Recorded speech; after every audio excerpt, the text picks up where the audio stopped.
Minecraft Java Edition is the first and longest running version of the game, spanning over 10 years of content updates that have changed and improved the game in many ways. Some updates were bigger than others, and some updates were more significant.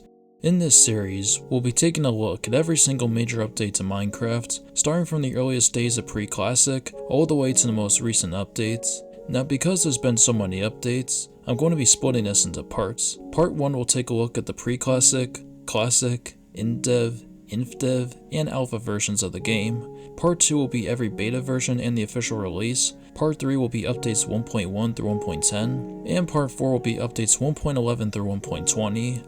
Once I finish every video, I might make a full version that includes every part, but for now, this is how we'll be doing it. If you've not been enjoying this video, like and subscribe, and let's carry on.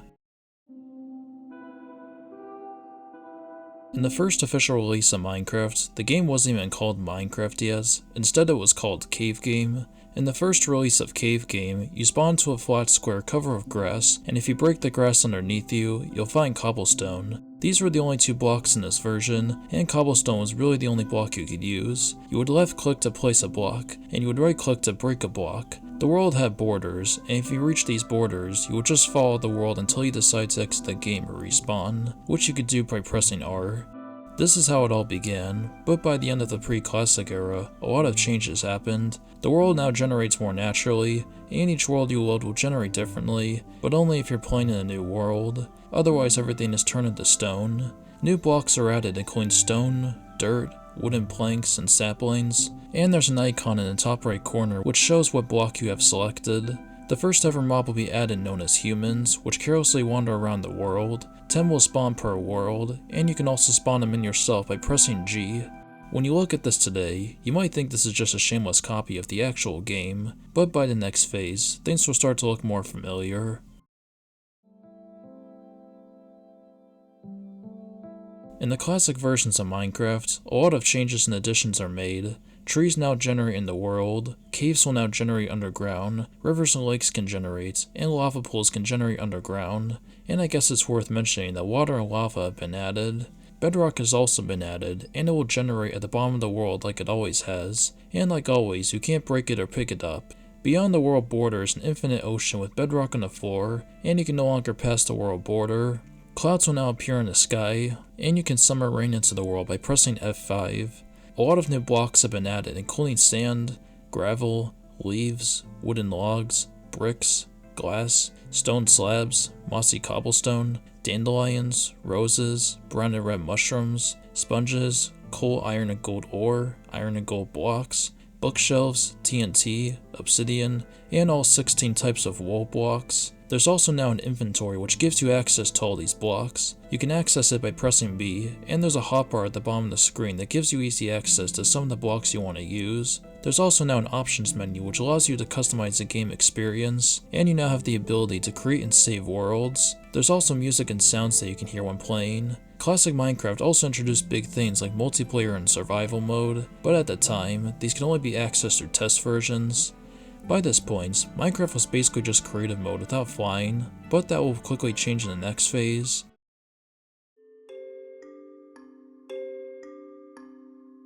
The Minecraft launcher doesn't have any of the Indfdev versions, and there's only one version of Indfdev available, so we'll be discussing everything that both these versions add at once. There is now a main menu screen when you load up the game, and you can create up to 5 worlds when you go to world selection. Survival mode has officially been added into the game, and by this point, survival is the only way you could play the game in single player. With it comes a health bar, and if you lose all your health, then you die. When you load up a world, you'll notice a few differences. Clouds are a lot more thick than before, there's an actual sun and moon in the sky, there's a day and night cycle, and worlds are now infinite. Mobs will now spawn in the world. Sheep and pigs will spawn at any point of the day, and zombies, spiders, skeletons, and creepers will spawn at night. When you break blocks and kill mobs, stuff will now drop. Most blocks will drop themselves, but there are exceptions. Breaking stone will drop cobblestone, breaking coal ore will drop coal, and breaking gravel sometimes has a chance to drop flint. Each mob has its own drops as well. For example, sheep will drop wool if you punch them, and creepers will drop gunpowder if you kill them. It's also worth mentioning that items can be stacked, and they can stack up to 64, which is something that stays in future versions.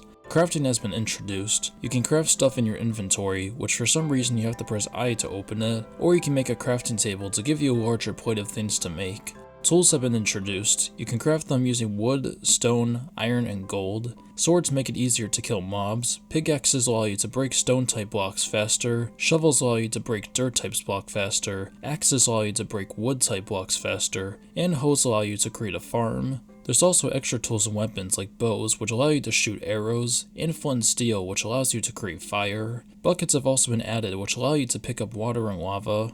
While on the topic of gear, armor has also been added, which gives you extra defense against mobs. Smelting has also been added. You can smelt iron and gold ore to create ingots, and this is how you craft the respective tools and armor. While on the topic of ores, diamond ore has also been added, which can be used to make a much stronger set of gear, and once you get your hands on it, you basically be in the game. A few extra functional blocks have been added. These include doors, which allow you to have a proper entrance to your base, chests, which allow you to store items, signs, which allow you to write random stuff like this, and there's also now minecarts and rails, which give you a new form of transportation. In the classic versions, pressing F5 would summon rain, but instead it now shows a third-person view of the player. A bunch of other random things were also added, like paintings, saddles, golden apples, and there are also now dungeons. Indev and Infdev also introduced a few features that didn't last quite long. Some new weird mobs were added, like Beast Boy from Teen Titans and Black Steve. And speaking of weird mobs, the Giant was also introduced, which is still in the game's code to this day. There was also a starter house that could give you free stuff, and there were these giant brick pyramids that randomly generated in the world. Gears were also added, which I'm guessing was an early version of redstone. The Farlands were also introduced, which are basically just broken generation that exist thousands of blocks away. Just imagine if all this stuff existed today.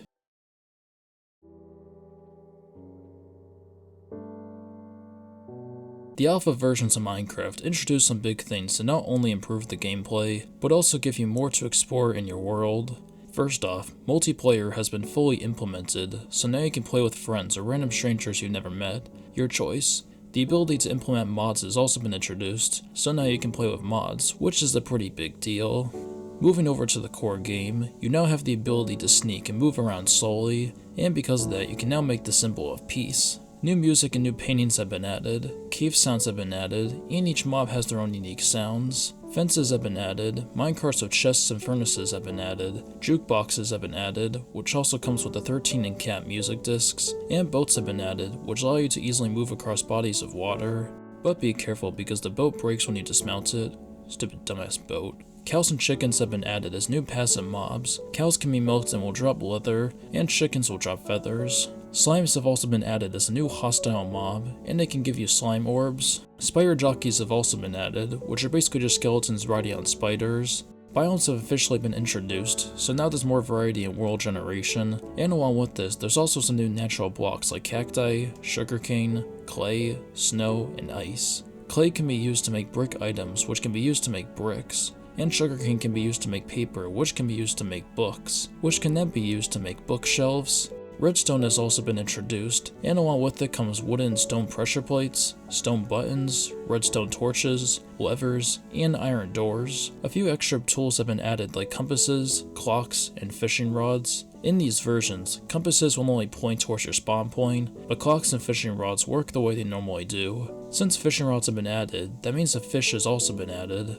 The final version of Alpha that was released actually went by a pretty interesting name, the Halloween update. This update added pumpkins and jack-o'-lanterns, not very surprising there, but this update also added a very big feature, the Nether. The Nether is the first alternate dimension to be added to Minecraft, and with it comes a giant wasteland full of netherrack, soul sand, glowstone, zombie pigmen, and ghasts. In order to access the Nether, you have to create an obsidian portal frame and activate it using flint and steel, and boom, you have a whole new area of the game to explore.